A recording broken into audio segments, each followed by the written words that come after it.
Well, welcome back to our season preview, and to help preview the season would be, well, I like to think I'm a polarizing person, but nobody more polarizing than David Eickholt, who covers the Hawkeyes for 24/7 Sports. David, how's it going? Thanks for being here. Yeah, Blake, it's good. You know, very, very exciting season ahead. I appreciate you having me. And it's been a very storyline-riddled offseason, not boring whatsoever. And I know fans have high expectations for this season, and who can blame them? It's going to be a really, really fun year for Iowa football. And you've been in the crosshairs of the offseason, as you know, we all have, and 8 scholarship transfers coming into the program. Really, since December, this has been a really different offseason for Iowa football. Just from your vantage point, how have you seen things really come together? Yeah, I think first of all, you need to credit Kirk Ferentz because, a lot of people say he doesn't want to change.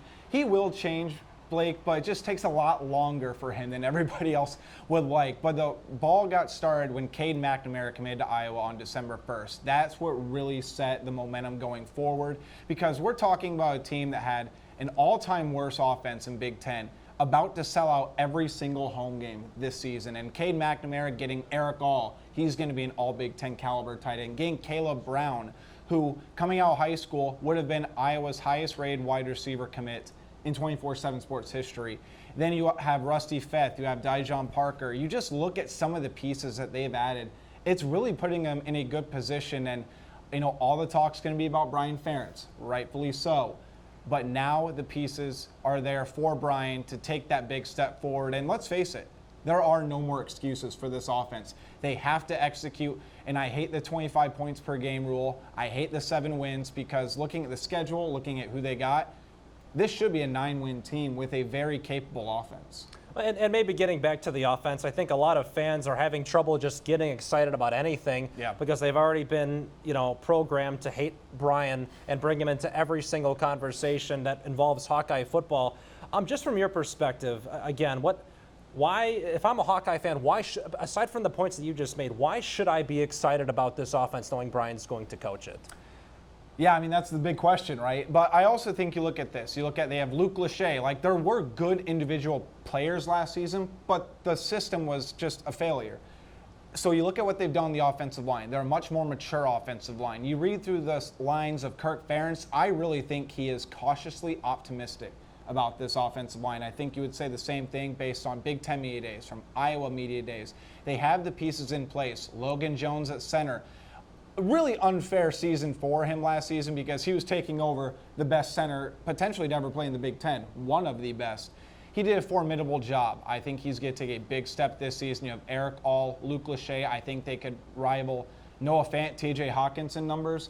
The big key is, can they protect up front? Can Caleb Johnson get the ground game going? And can Cade McNamara get the perimeter guys going? Because if you can do that and defenses don't have to stack the box against you, that's what's really going to push Iowa getting scoring in the red zone and not relying on 27 field goals and defensive touchdowns this upcoming season. Well, speaking of defense, it's hard to imagine losing players like Jack Campbell, Riley Moss, Kayvon Merriweather, Lucas Van Ness, but I don't think anybody really expects a big drop-off this season on defense, do you?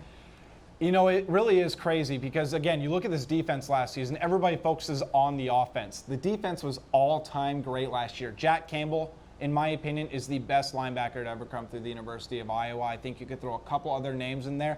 But when you get a guy like Nick Jackson, yes, it's a one-year kind of rental, but 354 career tackles, leading tackler in the ACC, multi-time all-ACC guy. You return, a great defensive line. I think this defensive line could be one of the most well put together in the Kirk Ferentz era. I mean, you are going to be playing 10 to 11 guys deep. Aaron Graves might not start a game this year. He could be an all-conference caliber guy. Deontay Craig could have, 10-plus sacks. And then you have Cooper DeJean, who's going to be a first-round draft pick if he declares. You have Xavier Wampa out of Southeast Polk. He's poised for a huge season if people weren't excited about him. Remember, he had the pick 6 in the bowl game against Kentucky, the highest rated defensive back to ever commit to Phil Parker's system. So the expectations are high.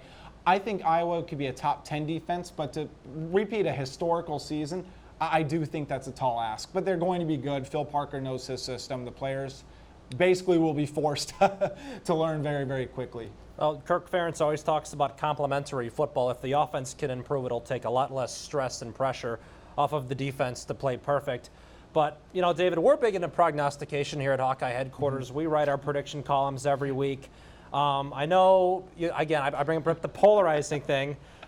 Give me your hottest take this season. What are you predicting overall? Yeah, I think there's a couple things. Number one, I think Cade McNamara is going to complete 60% of his passes or more. There's been no Iowa quarterback that's done that since 2015 when C.J. Beathard was the quarterback and Iowa went 12-0 in the regular season. So if Cade can get to that 60% threshold, I think that's going to be a really, really big deal. I think Caleb Johnson is going to have over 1,250 yards this season. I think he is poised to be one of the best running backs in the Big Ten.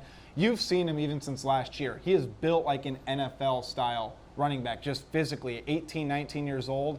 It really is crazy just how gifted he is, and now that he knows the system, he's not just relying on, okay, there's an open hole, I'm going to go attack it. He knows the system. He can follow his blockers.